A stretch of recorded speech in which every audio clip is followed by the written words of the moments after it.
Bonsoir, alors nous avons le plaisir de recevoir aujourd'hui dans le studio Bernard Laporte, hein, l'entraîneur victorieux qui a du 15 de France, qui a réussi à nous accorder un peu de temps. Bonsoir Bernard. Bonsoir. Alors vous pouvez nous parler de ce match contre les All Blacks, ce match formidable qui s'était déjà produit en 99, on l'avait gagné aussi, et là vous rééditez l'exploit avec cette équipe de France magnifique. Vous pouvez nous dire quels ont été les mots, quelles ont été les techniques qui ont fait que les All Blacks ont cédé face aux Bleus? Écoutez, vous nous demandez de parler de notre performance face aux Gris, hein, parce que là on peut pas parler des All Blacks, hein, vous avez vu leur maillot. Donc vous nous direz contre nous, il y avait de quoi faire pour des couleurs, hein. Mais bon, non, sincèrement, c'est une connerie de mettre les Blacks en gris, comme si le bleu ne s'accordait pas avec le noir. Voilà. Bon après, oui, c'est vrai, il y a eu 99, cette magnifique demi-finale. Je pense que ça a été un bon entraînement, hein, et puis après, bon, quand on voit les matchs de poule aussi, hein, fait par les Blacks, excusez-moi, mais c'est un peu la rigolade, hein. Le Portugal, la Roumanie, l'Italie, bon, c'est la promenade de santé, hein, la tournée du ballet international, les danseuses en short, c'est pas possible, hein. Donc voilà, donc je pense que les Blacks en fait n'étaient pas préparés à recevoir un groupe aussi fort que la France.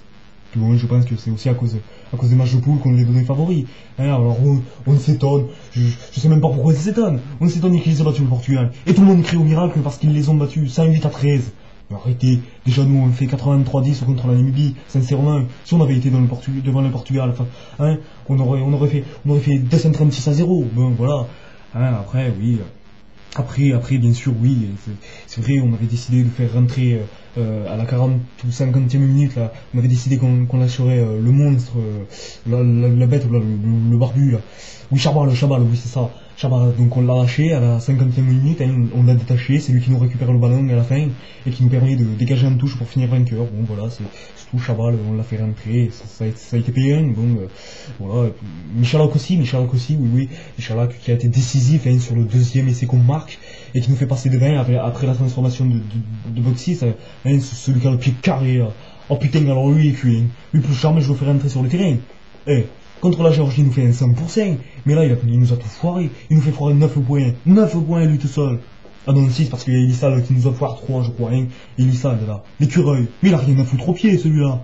Il a pas le charisme. Il fait la taille du ballon et on le met au pied. C'est une connerie. Hein. Bon, ça c'est pas de moi, hein. Je sais pas, ça doit être de Jomazo, hein.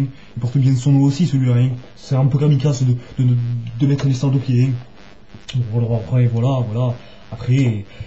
Après, on fait rentrer Michalak, qui nous fait une superbe course. Il prend bien le temps de se retourner. Est-ce que je passe à lui? Est-ce que je passe à Bond? Voilà, c'était très bien fait. Puis bon, je pense, sur un plan plus moral, je pense que les maillots des All Blacks ont joué aussi, hein, la couleur du maillot a joué sur le moral, parce que sincèrement, les All Blacks en All Grey, c'est ridicule. Même quand on le dit, hein, c'est ridicule. Je vois pas pourquoi ils ont fait cette connerie, mais enfin bon, c'est pas nous qui décidons des maillots, hein. Bon, alors déjà, au Haka, on s'est approché, on a fait preuve de grand courage, on s'est approché, ça c'était une idée de Serge Betsen que je voudrais saluer au passage, et il se prit un beau caramel, putain, ça m'a fait flipper, ça aussi, hein. Oh, je veux dire, quand vous voyez Serge Betsen, hein, la meilleure rotondeuse à gazon du 15 de France, un troisième ligne, se faire mettre au KO, une commotion cérébrale quand même, par un ailier. Oh, j'ai eu peur, hein. Je me suis dit merde, mais si les ailiers arrivent à le foutre par terre avec cette facilité, mais qu'est-ce que ça va être quand ils se retrouvent face à un pilier? C'est pas possible, on l'aurait ramassé, il serait rentré chez lui dans trois sacs poubelles, hein. Oh, j'ai eu peur, mais bon, ça allait, après il s'est remis, hein. Donc bon, bah déjà oui, au AK on s'approche. On a eu beaucoup de courage, mais voilà, après le Haka d'ailleurs, en dessous des Blacks, la pelouse le terrain, hein, il était assez glissant. Là où ils ont fait le Haka, bon, c'était assez glissant, je ne sais pas pourquoi, hein. Hein, bah, ils se sont pissés dessus tout simplement, hein. Il y avait de quoi. Parce que si on avait détaché Chabal, il les aurait bouffés, vous avez vu le regard qu'il leur a fait. Ah, c'était génial ça, il les aurait tous bouffés, l'un après l'autre, hein. Et puis il faut voir les paroles du Haka maintenant, hein. Ah, les All Blacks, ça les a marqués, hein. Maintenant, bah, vous n'avez pas entendu. Ils ont refait le haka dans l'avion en rentrant chez eux, hein, haka rentrer chez nous, haka se bourrer la gueule, haka se planquer, toutes ces conneries-là. Oui, et donc, excusez-moi de vous interrompre, en parlant de Chabal, il a reçu un fort plébiscite des Français, et est-ce qu'il jouera cette demi-finale difficile qui s'apprête à être jouée face à l'Angleterre? Oui, bien sûr, évidemment qu'il jouera. Enfin, il jouera si on le retrouve. Comment ça? Bah, en fait, il s'est échappé de sa cellule et de sa cellule. Oui, oui, de sa cellule. Vous croyez qu'on laisse un fou comme ça en liberté? Mais ça va pas. Il est incontrôlable, c'est une bête sauvage, hein. Faut pas l'oublier, hein. On peut pas le mettre en liberté.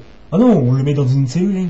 Bah attention, hein, attention, il a tout le confort, il a tout son petit confort, hein, il a son lit préféré, hein. En fait, il n'y a pas de matelas. Il dort directement sur le sommier, après avoir mis quelques tessons de bouteille et des clous rouillés. Voilà. Et après, il dort dessus. Puis là, ce matin, bah, on a retrouvé les barreaux de sa cellule complètement défoncés, écartés, arrachés. Et bon, bah voilà, il est lui disparu, je sais pas où il est. Bon. En tout cas, si on retrouve un corps encharpé ou un cadavre ensanglanté dans une forêt, bon, déjà on sera sur sa piste, hein, parce qu'il faut bien qu'il se nourrisse à un moment quand même. Bon, de toute façon, il peut pas trop bien loin, il ne connaît qu'une route, hein, la ligne droite. Puis bon, bah voilà, hein. Après contre l'Angleterre, sinon l'Angleterre, non, on s'inquiète pour rien, l'Angleterre, c'est facile. Elle est facile l'Angleterre à battre. Ah, déjà, ce qu'il faut faire pour battre l'Angleterre, même pas besoin de vidéo, leur technique, vous voulez que je vous la donne? Le numéro 9 passe au numéro 10, le numéro 10 c'est Wilkinson, drop 3 points, c'est fini. Il marque jamais d'essai, rien, pas d'essai, que des drops, que des transformations, regardez contre l'Australie, hein, leur quart de finale contre l'Australie, hein, 12-10, que des transformations de Wilkinson. Et pourquoi? Bah parce qu'ils sont là, ils sont vains. Hein, par contre, c'est vrai, la défense, c'est une vraie muraille. Mais bon, si on peut pas passer dedans, si on retrouve pas Chamal, hein, parce que c'est le seul qui peut nous permettre de passer dedans la défense, et ben on passera au-dessus. Hein, parce qu'on a quand même Michalak, Traille, on a Hemens, Elisal, l'écureuil qui pourront nous faire passer par-dessus la défense anglaise. Puis ensuite on récupère, hop, passe après impact, et on va laisser. C'est pour ça Chamal, j'aimerais bien le retrouver, parce que lui, il peut casser Wilkinson facilement. Bon, alors après on verra, je veux pas donner de statistiques de prévision trop rapides avant les matchs. Et bon, je dis bonne chance aux Anglais, mais à mon avis, samedi on mangera du roast beef, hein, et après on ira en finale. Ce Coupe du Monde, elle est à nous, de toute façon, on fera la finale France-Argentine, et cette fois-ci les Pumas ils vont morfler.